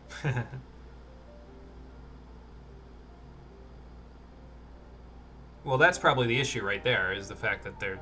Not only is it racist because their names are dwarves and that's insulting their height, it's also the fact that they have a strict system where if you remove your helmet, you're basically completely excommunicated from dwarf kind. Even if you know nothing of the outside world. So, yeah. Oh, it's almost like this society has severe issues. Yeah, that they aren't addressing, evidently. God, some of the dwarves we meet this expansion and going into the Alliance raids, I want to smack with the butt of my gun so hard their helmets fly into the stratosphere. This is a good line, though. And then there's the part about bringing doom on all the world. It's not all about taboos, really, but it's generally frowned upon. No, that's pretty good. Okay, this is why I like Giat, because those lines are everywhere in these quests. 100 flagons of ale. Oh, okay. You do that. You can drink for the both of us. And a small army. Bless you. Thank you. Alright, so I promise I'll get through this rant fast enough for us to do the other two role quests tonight. I promise. Okay, let's sit at the... So, Immaculate Conception. So if your child is born with horns, let's say your child is born with horns. So here's the thing, it's a great honor to have your kid be a Pagel, right? At least the Gridanian citizens think about that. Here's my first issue. So let's say you're a doting mother who, through Immaculate Conception, conceived a child. A Pagel. And they are a Pagel. Now, this is brought up once at some point later in the story that certain parents have an issue with this. For one particular policy I'm about to mention. Gridania doesn't care if you want to keep the child or not. They say, it's a great honor, give us your kid, you'll never see them again, you've done us a great service by birthing this child, cope, basically. Okay. The mothers and parents do not get a say on whether or not their children are taken to the Conjurers Guild. If they are... No, I think this came up in the White Mage quest, too. I feel like I remember the Stormblood White Mage quest talking about this, where, like, I think there's, like, a kid or something in Garabania that ends up being a Pagil, and their parents, like, died or something. But this is, like, more of a... This wasn't a, well, you have no choice in the matter. This was more of a, you can't just stay out here in the wild all by yourselves. You have powers beyond your possible imagining, so we need to hone them and train them in you, or else you'll kill somebody. That sort of a thing. Exactly. It had nothing to do with the, well, you have no choice in the matter. Give us your kid. We're kidnapping them for the rest of their life. Now, here's the other thing about them that I'm going to say, because this is a reveal that's fun. So you see, the Pagils are taken at a young age, and are trained for the purpose of being basically the Elemental's conjurers. They have no regard for the outside world. They are taught their entire lives that their only purpose is to serve the Elementals. That is it. They almost never meet their parents, and they are not given a singular purpose. They have to adhere to very specific rules, or bad things happen. What bad things, you may be asking? Pagils can be stripped of their horns by the Elementals. Yeah. You know, children who have never had any purpose in their life other than serving the Elementals and following their rules can be stripped of that honor, and you are basically just fucked at that point. Yeah. Yikes. And exiled. Yikes. Also, Chief. exiled Pagils aren't allowed to stay in Gridania because... And also, the parents aren't Elementals- allowed to help their kids. I was going to say the Elementals would probably kill them if they stayed there. That's a yikes I have for a me, question. Chief. So I have a question for literally everyone in the audience. The Elementals literally divine smite people that they don't welcome, have blue-orange morality, force the kidnapping and sacrifice of actual children, and are capable of removing this power from these children, exiling them from their homeland and leaving them with nothing if they break rules which are strictly very difficult to follow and sometimes require the Pagils to literally discard what little humanity they have left in order to follow them. Why haven't we killed the Elementals in canon yet? Because they sound like primals. They don't exactly sound like the friendliest bunch, that's for sure. We have literally solved the pirate crisis in Limsa. We have rejigged the entirety of Ulda's government to be less cringe. And we've done nothing about the child kidnapping Fey abominations that are ruling over Gridania. It's almost like nobody likes Gridania. We have done nothing for Gridania despite all that other crap. They have literal elemental tyrants ruling over them, literally stealing children and then casting them out into nothingness if they break their laws. Why haven't we done anything about this? Are we just supposed to accept it? Oh, they're just blue-orange morality. Fuck it. Oh, you know, kids get kidnapped, people die. Who gives a shit? It's not like we're the Warriors of Light or anything! I mean, I could tell you why we haven't dealt with it. It's because that plot point was put into the game because the author of both Shadowbringers and Endwalker likes shock value, but not actually following through on the shock value. Oh, don't you worry about the Elementals. They almost got fucking wrecked ages ago. That's why we haven't the energies into... why we even have the energies inside Palace of the Dead to begin with. I get that. I'm just saying that, like... That means that they don't need to adhere to a tradition like that anymore. If the Elementals don't have the power to tell people to fuck off, why is the government still upholding them? This is starting to sound like the problematic government from Pyre. My problem is, just in general, with the Elementals, is yes, we could very well wreck them, but it's just like, I don't get it, why we're allowing entities like this to exist. We're the Warrior of Light. We've literally, by this point, slayed multiple gods and freed entire city-states from everything. You know what? I understand why you have this problem. It's the same problem with everything that you had a problem with in Stormblood. Like... Bro, I get it. Have traditions. Your people have been doing this for generations. How the fuck have you not started questioning just how fucked this entire situation is? You are robbing parents of their children. If those children even so much as singularly question a blue-orange morality entity and not follow their every whim, they get cast out of their homeland and their parents can't even go help them because if they try to leave, they also get struck down. Ah! Yeah. Yeah, I don't know. Like I said, Can I I just feel burn like the entirety of the 12 slid to the ground oh my with a God. flamethrower, murder all the elementals, and free the Pagels from their indentured servitude to unfair gods? Anyway, we're doing role quests. I'm done with my rant. Okay. I'm not actually done with my rant, but I'm done with my rant for the time being. You can rant about it more in the venting chamber if you want. That hasn't seen like any activity in months, so on the server, Molding. the Discord server. So anyway, let's chat with Kaishir's more pompous brother.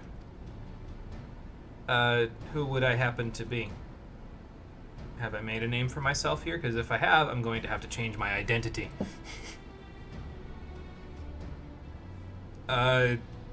What exactly are you looking for, kid?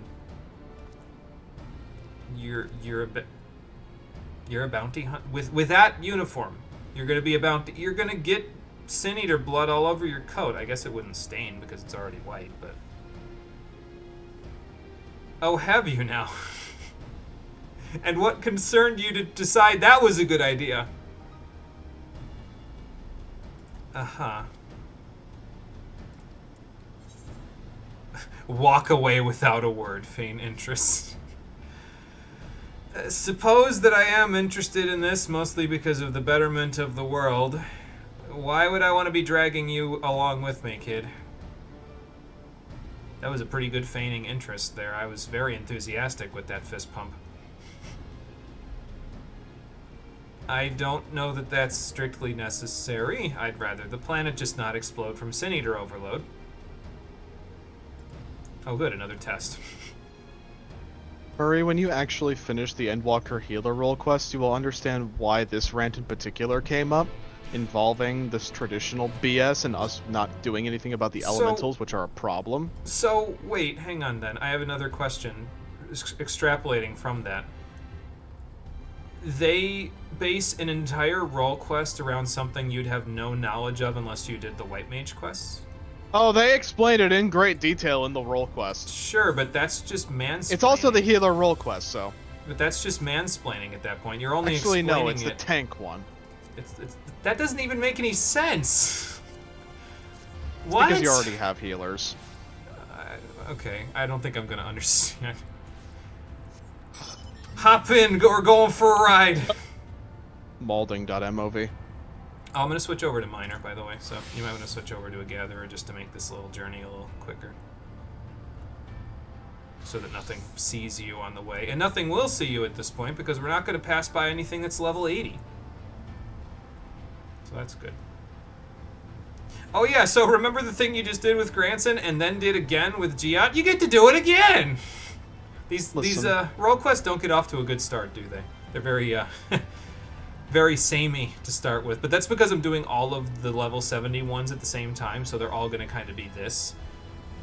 They do get better after this. It's not all doing the same things in each quest line, so yeah. Listen, I don't understand why the game decided to devote all this time to fixing Ul'dah, and fixing Limsa, and fixing Foundation, and fixing Doma, and fixing Garabania, and Gridania just hasn't been touched in the least in terms of role quests, in terms of helping out with the government, even though we've helped everyone else in the game. Yeah. Like, the Warrior of Light, technically in canon, doing everything humanly possible, has made peace with the Beast Tribes, rejigged the government of multiple countries, slayed entire gods, and assisted Gridania on multiple manners that may be deeply sensitive and deeply problematic in some cases. And it's just... He has the kind of problem with this that I have with a few things in this X-Pack. I don't know why nothing has been done about Gridania. Yeah, no, I I really understand the don't. frustration, because I feel like something should have been done as well, but apparently it's not a high priority. So Jesus do they, like, Christ. divide up Lakeland into, oh, this bounty hunter gets this tract of land, and this bounty hunter gets this tract of land? I mean, Clan Nutsy has to keep order somehow. I guess so. I have a question. Where do I get his tank outfit? His tank outfit's really nice. It is pretty nice. I think I have that set for, I wonder if it's Dragoon, like actually. I was gonna say, I wonder if it's like a maiming set specific to this. Like, maybe it's like the Vobertite stuff. Because I've never seen any of the Volbertite stuff, but it all seems like pretty high class, like Ishgardian almost. I guess that makes sense considering it's Volbert, and that's basically first Ishgard, so. Huh. Are you going to use Guild Toss at the enemies to kill them as well?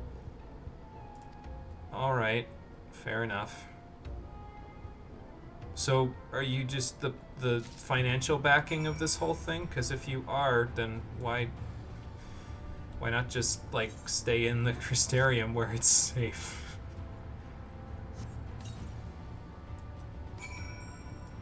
Okay, let's go into hiding.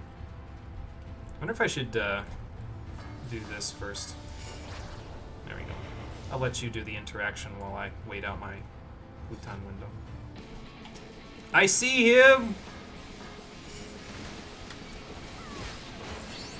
Reassemble drill. Under the effects of Mug, too. So that's fun. Man, I didn't even get through my opener. Matter of fact, I pressed Tenchi Jin when I wasn't supposed to in my opener. Whoops. I'm still used to my muscle memory from when Assassinate was still a thing. Oh, good. That's it for that one as well. So, I mean, I guess these are quick, so it helps a little bit that they're fast today because we kind of spent 45 minutes just mauling about things that piss us off. So, I certainly did. Yeah. You feel better. I feel like if we were doing Endwalker and we could actually do these role quests, I would turn into you for like 45 minutes where I would just be mauling about something for like infinitely, and it would be so weird because honestly, one of my few issues with Endwalker is something related to that whole fucking thing. It's like a black stain. Why did this man give me Thanksgiving dinner for eating, or not for eating, for killing one Sin Eater? Man, I don't fucking know. Oop, I skipped that line. Sorry, I thought I had to skip that one. Hold on, what did he say? It's back on general. It really isn't a bother if you want another serving. Oh, okay, there we go. Yeah, I had it in party chat, I could check, but... Yeah, I think that's kind of important to think about, considering this isn't all going to be just us eating, drinking, and being merry.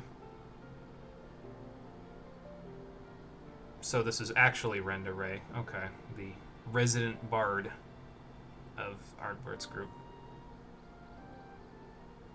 Well, her movements are unpredictable because from what I understand, before she went into Ardbert's group, she was a very, like, accomplished hunter, so...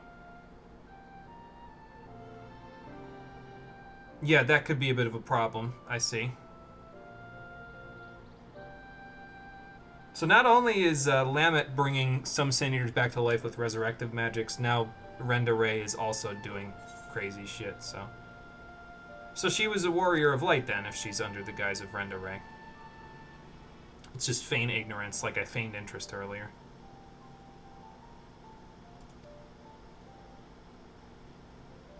I was about to agree with you. You had me in the first half, not gonna lie, but now I understand that you're only doing this for your own glory, which is questionable at best. It's how...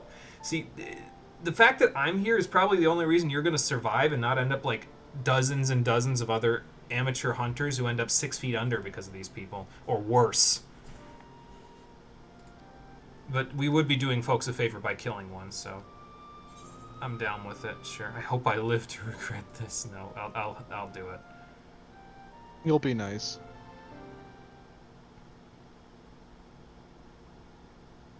Well, that's going to require you to actually fight something next time, so I'll let him handle the busy work. How about that? I'll just show up to kill stuff because evidently I'm pretty damn good at that. Don't like that I'm pretty damn good at that, but, you know. Oh, good, he's even lampshade joking because I only got, like, how much gold did I get out of that? Hang on, my chat window wasn't there. I got 1,234 gil. No, that's fine. That's fine. That's good enough. Okay. 1, 2, 3, 4. What a perfect number. All right, last one, and then we gotta. Yeah, last one for the day. Last one for the day. We'll do this in like 5 minutes, and then we'll call it a day. Yeah. Be back later. Time for daily prey routine. All right, Marie, have fun with it. We'll be done in probably like 5 or 6 minutes because we're just doing this one and then that's it. So we'll see you on Thursday then. What's a phronesis? Yeah, phronwhatsis? Lamet was your favorite of the Shard's Warriors of Light. I relate to her. I don't remember what Lamet's deal was, even though I keep speaking highly of Giot's quest. I don't remember what Lamet's deal was. Oh well, we'll find out as we go.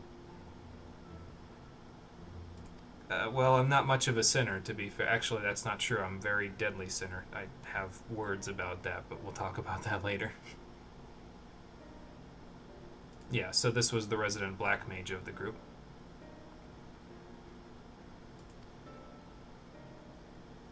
And this was... I still don't know how to properly pronounce his name. I'm going to try. Nailbert. Nailbert. I don't know. Nailbert? I'm calling him Nailbert. Nail Sasdarnus. Stop. Oh god, not again. The meteors. Okay, so where's this phronesis thing making its home now?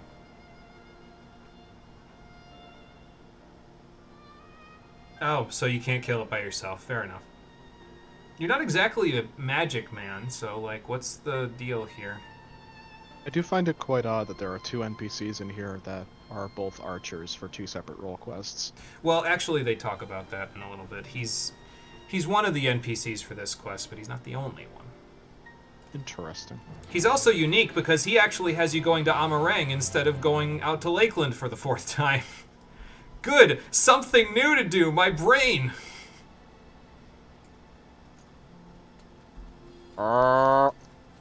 Actually, where's he sending us? Mordsuk? The Red Sarai. No, he's just sending us to where the Amaro take us. So time for an Amaro ride. To the Amaro launch! To the Batcave, Robin! Ba-da-da-da-da!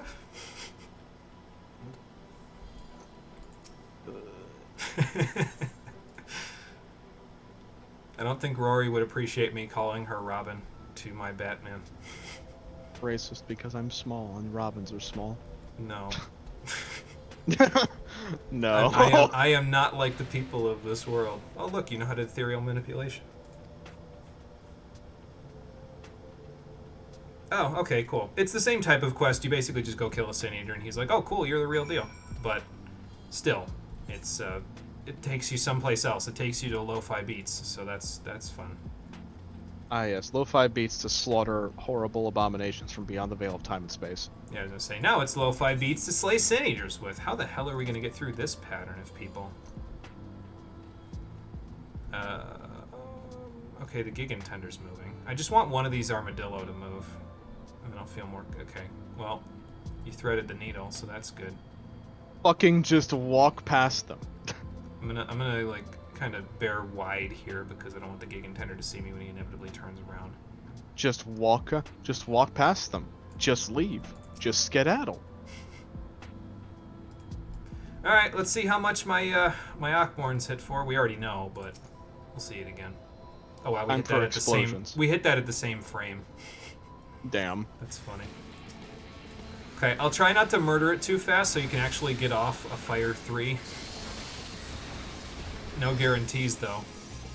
I don't have Bahamut's, or I don't have Carbuncle Summon, so I guess you get to kill it. I'll just bonk it with my book. Here comes the boom! Nice. 12k. 12,672 damage. Ah yes, kablooey. We hit for about the same amount of magic damage now. Oh, he's actually taking us to Mordsuk. Yeah, I think his entire quest line actually stays at Mordsuk, so that's actually kind of interesting. So, okay, sounds like a plan. Do you want to walk, or should we just teleport? I think it'd be better to just teleport, even though it's like 500 feet. I got it. You're looking at your old White Mage bar. You still have Fluid Aura. Gone but not forgotten, just like Wide Volley. I don't even know what Wide Volley is. That's how long that's been gone. I have volley. I remember there was one bard skill, I think in A Realm Reborn, that they almost instantly took away in Stormblood, and it was like a really cool one too. It was like a fire puddle or something you could stick on the ground. I don't know if that was Wide Volley, but it was kind of like Shadow Flare, which is probably why they took it away, to be fair, because they don't like Shadow Flare. So yeah, Flaming Arrow, that's it, yeah. It was kind of cool. I liked it, but they took it away, so I could never use it. It was actually, I think if I remember right, it was one of the reasons why I was drawn to Bard in the first place when I played the free trial back in 2015. Because I was like, oh wow, Bard's actually got a few like elemental arrow tricks. That's kind of interesting. But yeah, not anymore. They're a singer now rather than a ranger from Final Fantasy III. SMH. Yeah, fair enough. I'd want to put a bounty on the guy too if he was preying on travelers. Especially unwary ones.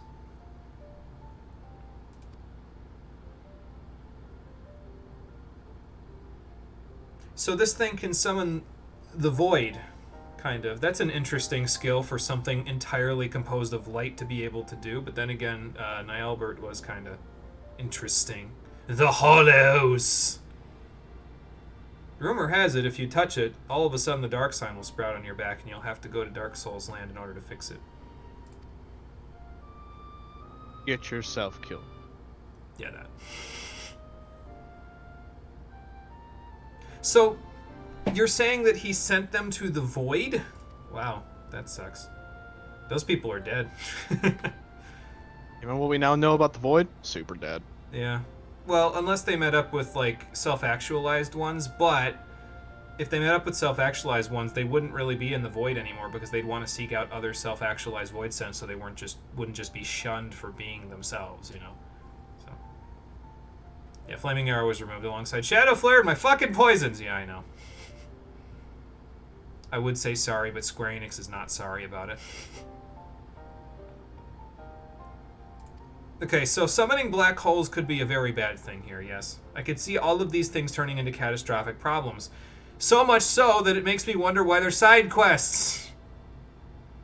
Here we go, now I'm remembering why I was always like, no, I feel like I'd take this as the main plot rather than the other one. Because these problems feel so immediate and palpable. Like, why are we off doing random bullshit for people in Bufu fucking Egypt? Nothing wrong with Egypt, that's just the phrase, Bufu Egypt. So. Oh wow. Significant bounty then. So you need someone who has a little bit more knowledge of the arcane in order to seal off the holes. Got it. That makes sense. Well, I have a little bit of help, let's be clear. I usually don't do these sorts of things alone, but to be fair, Nialbert was a black mage anyway, so since we have a black mage, that might actually make this easier. So I will hone my casting skills. I'm almost level 80. I almost get the upgrade that actually downgrades my DPS for a little while. Welp. Lol. Yeah, I know. You'll be top dog for the DPS window for a while after I Here get comes to the level boom. 80. So. Here comes the boom. Anyway, as for anything else that will be on the way, that's going to have to wait until the next episode of Final Fantasy XIV Shadowbringers The Stream Edition. I know we just did side quests today. I apologize. I was trying to get everything off my chest before we went forward, and I still felt like my brain was going to explode if I let this stuff fester. So I said, okay, let's just get it all off our chest while we're already talking, and then we'll move on with the plot on the next episode. Excuse me. We'll probably meet you in the Crystarium, because that's where the next main quest starts, is at the Penance. So, but we'll just sit down here for a little bit until the end of the stream. So thank you for watching, everybody. I appreciate you coming out to Twitch and YouTube to check out the stream, and I'll see all of you on the next one, which, as I said, will be on Thursday. I didn't say that yet, did I? Well, it's on Thursday at 4:30 p.m. Eastern Standard Time. Until then, everybody, take care, and have a good one. And now I'm going to exit before OBS and the client destroy themselves again.